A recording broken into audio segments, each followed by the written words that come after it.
টাকার নেশা মানুষকে কতটা নিচে নামিয়ে দেয় সেটা আজকাল চারদিক তাকালেই দেখা যায়। কখনো কখনো টাকা পেতে গিয়ে নিজের বিবেকটাও বিক্রি করে দেয়। ছোটবেলায় একটা ঘটনা আজও মনে পড়ে। আমি যখন বন্ধুদের সাথে খেলতাম, মা আমাকে সবার সাথে মিশতে দিত না। আমি রাগ করে একদিন মাকে জিজ্ঞেস করলাম, মা, তুমি আমাকে সবার সাথে মিশতে দাও না কেন?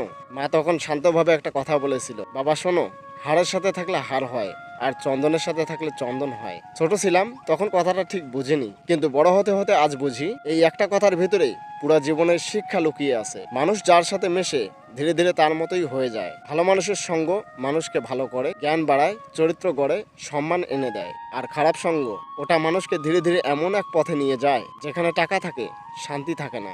একটা কথা মনে রাখবেন, কারো রিজিক নষ্ট করে কেউ কোনোদিন বড় হতে পারে না। অন্যের হক মেরে হয়তো কিছুদিন চলা যায়, কিন্তু শেষটা কখনোই ভালো হয় না। আল্লাহ দুনিয়ার বিচার দেরি হতে পারে, কিন্তু অন্যায় কখনো ক্ষমা পায় না। তাই জীবনে যদি সত্যি ভালো হতে চান, ভালো সঙ্গ বেছে নিন, সৎ পথে চলুন। কারণ মানুষের আসল সম্পদ টাকা নয়, মানুষের আসল সম্পদ হলো সম্মান আর শান্তি। যদি মনে হয় কথাগুলো সত্য, তাহলে ভিডিওটা এখানেই থামাবেন না, একটা লাইক দিয়ে জানান আপনি সৎ পথের মানুষ। কমেন্টে লিখুন ভালো সঙ্গই জীবনের শক্তি, আর শেয়ার করুন যেন এই কথাগুলো আপনার বন্ধুর কাছেও পৌঁছে যায়। হয়তো এই ভিডিওটা কারো জীবন বদলে দিতে পারে। ধন্যবাদ। আসসালামু আলাইকুম।